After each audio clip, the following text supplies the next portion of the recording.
Hello and welcome to a remote episode of the Voiro podcast, where we do a weekend review of the things we heard, overheard, listened to, and watched in the world of media, monetization, ad tech, and the internet at large. I'm Anand, and with me is Kavita Shenoy, founder and CEO of Voiro. Kavita, what's it like to be in Singapore? I love it. I love the fact that we've got an 8 p.m. flight from Bangalore, come here and landed up at 3:30 p.m. We were out of the airport at 4 a.m. with our bags in a cab. So smooth. Yeah, Loved it. Love being in Singapore, and I'm looking forward to a lovely 6 or 8 days. How long were we here for? we're here Six for days? 6 days. We're here for 6 days, and I had the most chatty cab driver this morning, and it was a fascinating ride from the airport. Nice. All right. So the big news across the world of Silicon Valley tech and advertising over the last week has been the fact that Sheryl Sandberg is moving on from Facebook. Yeah. A lot of narratives around everything she's done, everything she's been a part of at Facebook, as well as everything she has seen Facebook go through in the last 4 to 5 years, both good and bad. And I know, Kavita, you've been following Sheryl's career for many, many years now. Yeah. What's your take on all of this? One is, I think it's about time that she quit. It's a double-edged sword what Sheryl Sandberg has done at Facebook. A lot of stuff that Facebook did so far, I don't think they could have achieved without her. On one hand, she started this entire lean in movement. I remember reading this book when it came out. It was so inspiring. And she's one of those perfect leaders, right? Including her demeanor, the way she talks, the clarity of her vocabulary, the way she delivers everything. It's kind of sticks in your mind, and her writing is similar. And so I read that book when I really was at crossroads in my career as well. Two little kids trying to figure out my life. This was pre Voiro. And I remember running across to my neighbor's house and saying, "You gotta read this book." And I wanted to be part of whatever lean in chapter there was, and I was lapping it all up. I still stand by the fact that I think she's done something fantastic by talking about women, bringing them into the boardroom and making sure that we're actually leaning in and talking about the things that you require to sort of get yourself going. On the other side, it's a bit disappointing to note that there's so much that happened in Facebook that she could have stopped, avoided, I guess, uh, kind of targeting for ads, the stuff that happened on her watch. I mean, as a leader at that stage, I don't know uh, how much of the damage she could have controlled, but she did her best. Yeah. Um, I think that she's going to do a combination of, like we were discussing at the airport yesterday, funding and foundation. Mhm. So she's going to, by default, at some point, be in some kind of a funding um, role. And I think she's going to use the foundation to be far more available to the world, far more vocal, and do a lot more good than she has. I mean, she's done a lot of good. I mean, she'll Mhm. do more good, I Yeah. guess, in the next decade. Yeah. I would be excited to see what she does next. As much as we are where we are in the world of tech, the internet, and the transition to Web3, I'm still very fascinated by Facebook's journey and how culturally relevant it has become. I remember watching The Social Network, the movie. I remember getting my first Facebook account back in 2006, 2007. And Remember, I, were you the kind who migrated their Orkut stuff to Facebook? I didn't. I Oh just my God, I did that. scratch. Deny my age. But I would have never imagined that Facebook will become so culturally significant today. Yeah. And I think I'm very excited to see what Sheryl would do next, given the wealth of experience she has. And she's seen this journey from the inside out. So I'm looking forward to see what she does next. Yeah. This week also had Admonsters, their ops event in New York.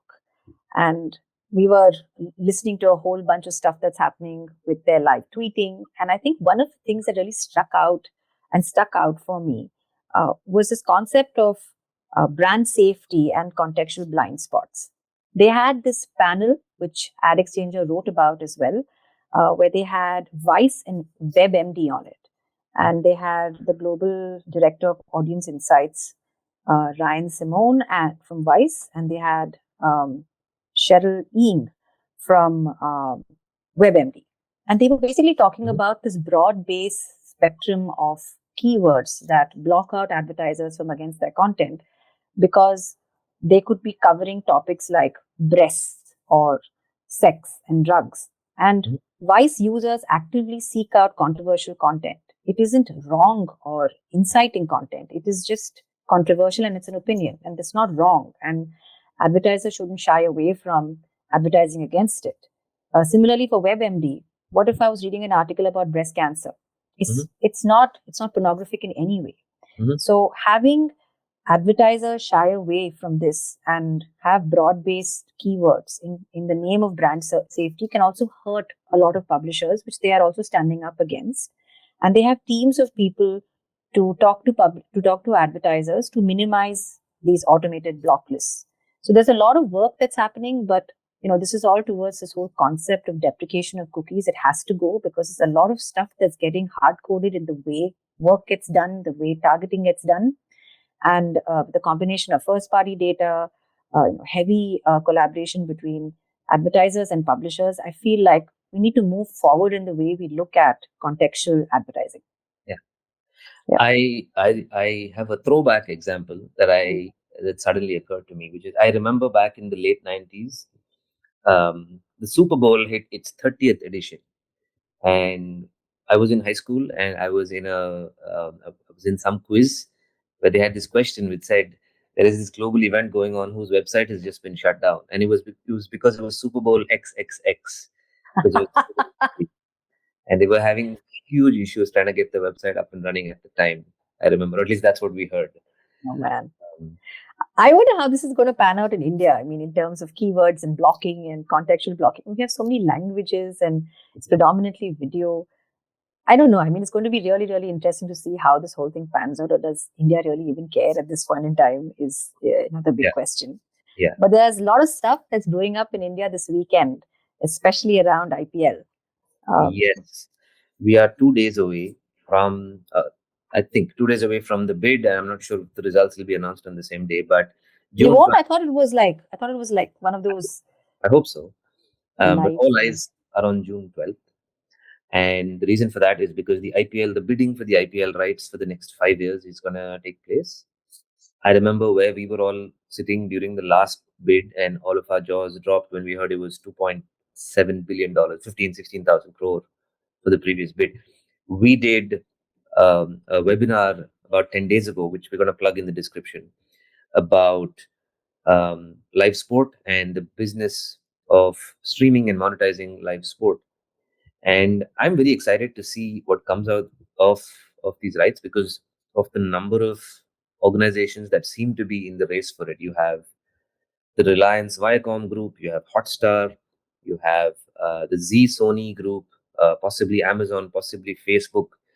And one of the things I noticed this year is that there are also newer types of rights. And I know we were asking Ankur during our Bright Talk about whether or not we'll see metaverse rights at some point. I don't think we have that just yet, but we have um, unbundled rights, we have non-exclusive rights. So I wouldn't be surprised if we end up with a group of different organizations that pick up different types of rights. But I'm excited about what this means for fans because, as always, we are going to be entertained by several companies who are going to woo us in different directions, and that's always a fun place for us to be in. And as an organization that builds technology for this industry and that has worked very closely with the IPL, I'd be excited to see who picks this up and what they're going to do with it to continue to entertain fans. Yeah.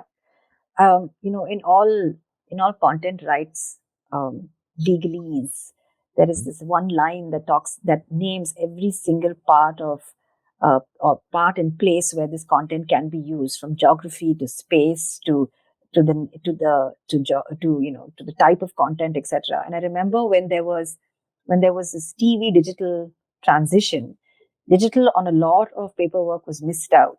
Yeah, So at that point in time, it was a loophole. So when you talk about the metaverse, although it is digital, I don't know whether it's going to be treated as a completely new environment altogether. yeah, And so it'll be interesting to see what happens. yeah, absolutely. I'm hoping by the time we roll around to our next podcast, we'll have some news to share about I'm excited. who or which companies have picked up the rights and what that means for us for the next 5 years and what we can possibly expect them to do with the rights over and above just streaming it.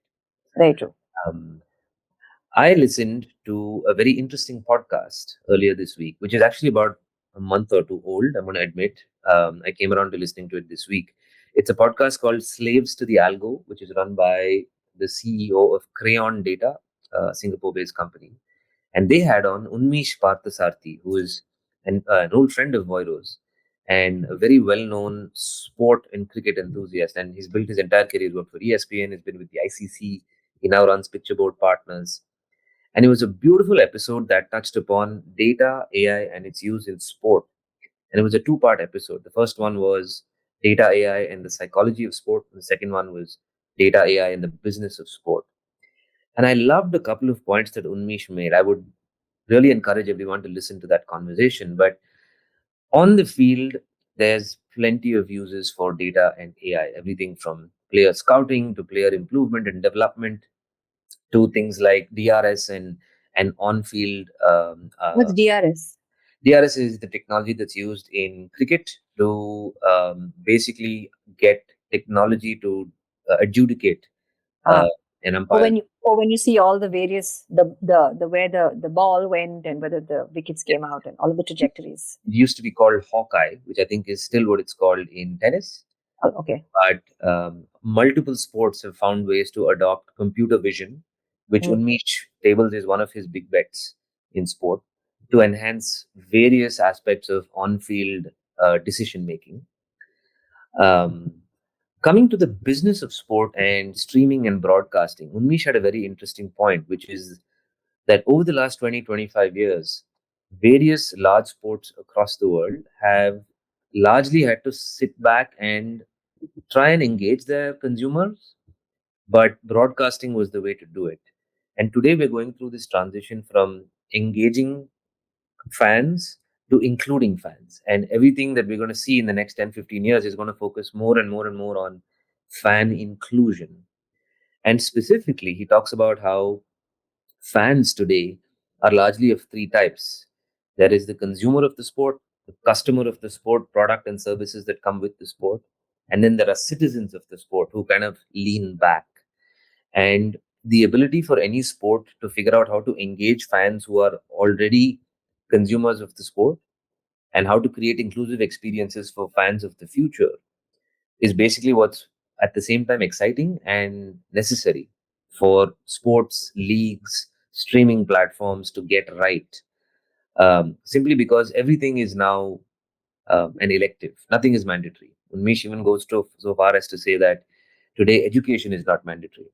So the fact that we have so much choice, which is something we talk about over and over again, means that to include fans, you have to really offer something that drives fan inclusivity. And I suspect that we'll see a lot of the technology trends of the next decade kind of play in that direction. Very interesting. You were also talking about how Duke University made a very interesting hire recently. Yes. Joe Pompliano, who writes a interesting newsletter called Huddle Up, talked about the fact that Duke has hired Rachel Baker, who's an ex Nike executive, and she used to work with the NBA as their general manager to oversee their NIL partnerships. That's name, image, and likeness partnerships and efforts. And this ties back to something Unmish was talking about, which is the rise of the player publisher today, with the power of platforms like TikTok and short video and Instagram and Reels. And so it's interesting to see Duke make a senior level hire to focus on NIL because it helps college players unlock a lot of revenue potential for themselves while they are in college as well as maybe beyond, and give them a sustainable way to tap into that even if they don't go professional. The And ability, that's in contrast to what Halsey is saying on yes, TikTok. yes, yes. I know you were talking about what's going on with TikTok in the world of music marketing. Do you see this as a parallel, or do you see this as an interesting contradiction? It's an interesting contradiction, right? Where, you know, the fact that there are two creative sets of people trying to get themselves onto social media and to get themselves popular and trying to milk that 15 minutes of fame that they have. And what you were talking about in Unmish's podcast, you're just but a tipping point away from good to great, right? In terms of how you get there. So you just have to keep figuring out what that tipping point is. And a lot of people just walk away without actually having achieved that greatness. But there's a lot of money to be made, and there's a lot of commercial gain even when you are good, if not the greatest. Mhm. And with Halsey saying that she's tired and wanting the fact that, and complaining about the fact that her album producers are not allowing her to release it because she doesn't have a TikTok hook and so on and so forth. And while these sports guys are trying every trick in the book to cash in on whatever goodness they have going at that point in time, and they are not tired of it. Yeah. It's such a contradiction with two talented, creative sets of people that Right. one part is flourishing and saying, "Oh my God, I've had enough of this," and the other one is like, "Let me in," and trying to break that door down. Yeah. Yeah, yeah. I wanted to finish up with Strategiry's latest article by Ben Thompson, which is a very long and interesting interview with Michael Nathanson, who's one of the co-founders of Moffett Nathanson, the research group, who talked about how he has been a Netflix skeptic for many, many years. And he put down some interesting points, which I think play in very seamlessly with many of the things we discuss on this podcast and in our airwaves. The first one is he said that he believes success is not proportional to spend. Now, it sounds very simple, but he said that while Netflix has been both a blessing and a curse to the entire streaming industry, it was built on this model that success of the company is directly proportional to how much you spend on content. And while this is good and it unlocks a new door, Michael believes that a lot of traditional media organizations have shown that you need multiple narratives, you need multiple vehicles to carry forward that success. And just the fact that you're spending a lot of money on it is not enough. It might be necessary, but it's not sufficient.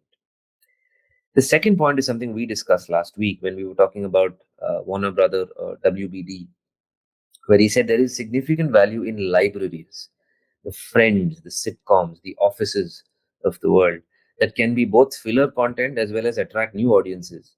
But it gives people a reason to stay beyond the originals that you're investing in. Which brings him to his third point, which is he said, I hate to say this, but original content is at the end of the day a roll of a dice. It may not always succeed. You don't know what it's going to be till it actually. It's like viral content. It could happen. You might be able to give it a high probability of happening, but it's still a roll of a dice. And I think this is where he's wearing his sort of market analyst hat, where he's saying the valuation of a company cannot depend on the roll of a dice. Um, the fourth point, which is something that we've discussed in a very different context, which is Uber and Airbnb, is the fact that he said businesses that work very well in the US might not work elsewhere. And if you have to move to other geographies where you realize you have to start making high quality, original, regional content, you lose economies of scale. What you get with things like libraries and multiple narratives and vehicles is you can actually make global plays and benefit from the economies of scale. But having to come to India and make something like even something as big as Sacred Games, for example, is still a local play where you will not be able to benefit from any economies of scale. And so he was talking about how businesses that work in the US don't realize that a lot of them don't realize that that exact model might not scale globally and you have to localize. It works differently for us from a small country, right? We know the US is the mecca of scale in general, right? Get there, they're all the same language, they're high per capita, you're able to crack one door open and you're able to get them all like falling dominoes. So strange. Yeah. Michael also talks about the beauty of bundles. And God, it's like we're going back in time. These bundles, those tokens. I don't understand. It's like collecting bottle caps. It's ridiculous. I know. I read the article that you shared about that, and I think there's a lot that's happening today that's reminiscent of what happened 40 years ago. And I know Rohan from our team shared a BCG article about how streaming is looking a lot like linear did 40 to 50 years ago. Yeah. And even what you're talking about, right? The NIL, which is there again, name, image, likeness. Yeah, name, image, and likeness. And I asked you, what do you mean by likeness if not image? And you said, like if you have a game and you can have somebody who looks like you. And I didn't know that previously in cricket games, somebody who looked like Tendulkar was called what? Tendahar. So Tendulkar can be called a Tendulkar as an avatar, and you actually get paid royalty for that likeness. And that's pretty much a software, a computer vision version of, of a merchandising, right? From like you have a little doll of yourself. So Yeah. that's basically what it is. Yeah, absolutely. Yeah. So And we were talking about tokens yes. the other day, and how somebody would give you digital tokens. This was in the concept of Web3 Mhm. and blockchain and whatnot. But these tokens, and you could go and exchange these tokens for things in real life like food and any kind of concessions that you get in that event, which I thought was so silly because you can buy a coupon. Like, what's the big deal? Why do you have to like overcomplicate this whole thing? Yeah. So I'm not a skeptic. I'm just questioning at this point in time. I'm just questioning. I just want to know more. That's about it. Yeah. Yeah, absolutely. Yeah. So back to your article. Michael makes. I mean, it goes on and on. But He's talking about bundling. You said. yeah, on the topic of bundling, he again goes back to Netflix being a blessing and a curse. Where he says, streaming has shown that something is possible in that line of business. But if you start unbundling your content bundles and shipping individual pieces of content towards a streaming platform, you lose out on the fact that bundles have a level of stickiness to it. Sometimes users just want to put something on and they're okay to have access to an entire bundle. Sure. And that, along with the mathematics of content accounting, make for another interesting set of arguments. Where I remember reading back in 2017 that Netflix was known for spending a lot of money on original content. I think it was 10 billion at the time, and everyone's jaws dropped. And today it's like 20 billion, 17 billion. But a lot of the accounting practices around content spend amortization is something that Netflix was very innovative about 3 or 4 years ago. But Michael comes back and says, given the amount of content that we have access to today, that practice is fundamentally flawed. I'm not an accounting expert, so I'm not going to get into this. But Michael's broad argument is you might amortize the cost or the cash that you've spent on programming over the course of, let's say, 5 years. But today, consumers' attention span is getting shorter and shorter and shorter. Even a Stranger Things will have a burst of viewership for a matter of a few weeks and then it'll die down. So the fact that the time period across which you're amortizing your spend is today so far away from the attention that is being garnered by that piece of content means that valuations based on these practices are something that needs to be revisited. And the last point he makes is about theatrical releases. And I know we talked about Top Gun last week and how you were. I'm not sure how many times you've seen it since then. And Gushing. I was gushing yeah, over it. I still will, but I won't waste people's time now. but Michael's point is that if you skip theatrical releases and do the whole day and date release or release directly on streaming, you miss the chance to make a serious quantum of revenue from the box office. But B, if your content doesn't take off, and he talks about how it's still a roll of the dice at the end of the day, you go straight from zero to becoming filler content on some streaming platform. You're not going to be the main event anywhere. And that is suboptimal from a revenue standpoint. Very interesting. Yeah. I mean, there are always two sides to any argument, right? There are naysayers of streaming, and like he rightly said, Netflix did open up a whole new world for all of us, from consumers as well as from a business perspective. And speaking about accounting, I was listening to Pivot the other day, and Kara Swisher and Scott Galloway were talking to a CPA who has classes and teaches on TikTok. Her name is Krystal Todd, and she has this huge following, and she's like teaching accounting in a very different way. And the thing is that it got me thinking about the concept of education and online education. And I know I hated it when my kids were stuck at home during the pandemic and everything was online. It wasn't scalable because we were trying a classroom scenario through an online medium. But you and I, we do agree on the fact that the future of education, not just academic education, not just like schooling, but general education, is online because it's so easy to access.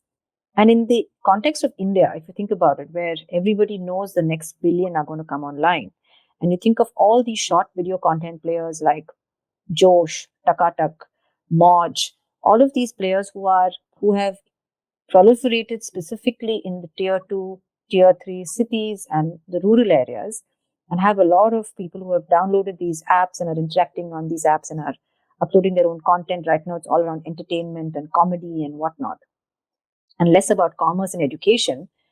It's a huge vehicle and extremely powerful. It's an extremely powerful vehicle for us to be able to use it to actually reskill, upskill the youth of India, right? And I feel like there is a huge opportunity for us over there as a country. And I think that while accounting is a great thing and education of that stature, it's very first world. Yeah. I think even in India, we could do so much more in terms of just being able to train people, and they can figure out employment from there. There's so much you can do with these mediums. Yep. All right. Thank you so much to everyone listening in. We are in Singapore starting today for a week, and we have a bunch of meetings lined up with some very interesting people in the industry, and we are very excited to be here. And we are looking forward to seeing everybody in next week's episode. So until then, thank you and bye-bye. Bye. See you.